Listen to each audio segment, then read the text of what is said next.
இப்போ நம்ம சக்கிரி எப்படி போடுறதுன்னு பார்க்கலாம். இது வந்து ஸ்மால் சைஸ் சக்கிரி. இதை வாங்கிட்டு நான் ஒரு ஃப்ளவர் மாதிரி க்ளூ போட்டு ஒட்டியிருக்கேன். நீங்களும் வந்து க்ளூ போட்டு ஒட்டிட்டு அதுக்கு மேலே ஸ்டிச் பண்ணுங்க. அப்பதான் நகலாமல் இருக்கும், அந்த ஷேப்பும் கரெக்டாக இருக்கும். இப்போ ஃப்ளவர் மாதிரி போட்டிருக்கிறதுக்கு நான் எப்படி ஸ்டிச் பண்ணுறேன்னு பாருங்க. ஃபர்ஸ்ட் நடுவுல இருந்து எடுக்கணும்.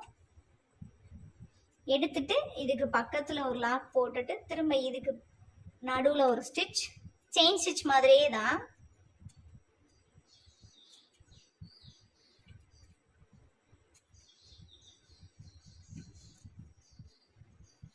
நடுவுல குத்துறேன், திரும்ப வந்து சென்டரா குத்துறேன், திரும்ப நடுவுல குத்துறேன், திரும்ப சென்டரா குத்துறேன், திரும்ப நடுவுல குத்துறேன், சென்டரு.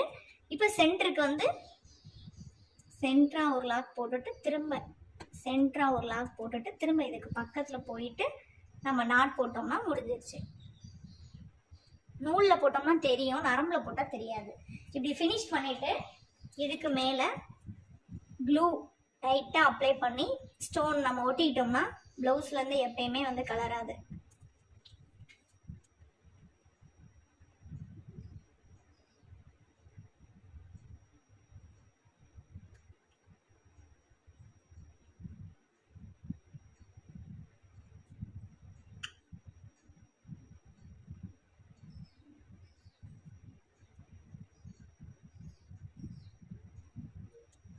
இது வந்து சக்கிரி ஸ்டோன், நீங்க பாத்தீங்கனாலே தெரியும்.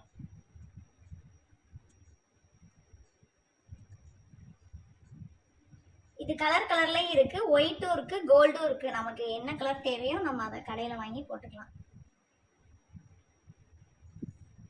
அவ்வளவுதான், சக்கிரி ஃப்ளவர் ரெடி.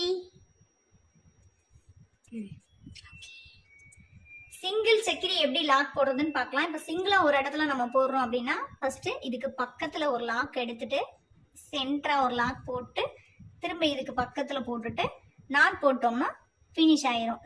சிங்கிள் சக்கிரிக்கு இப்படி நம்ம பண்ணிக்கலாம்.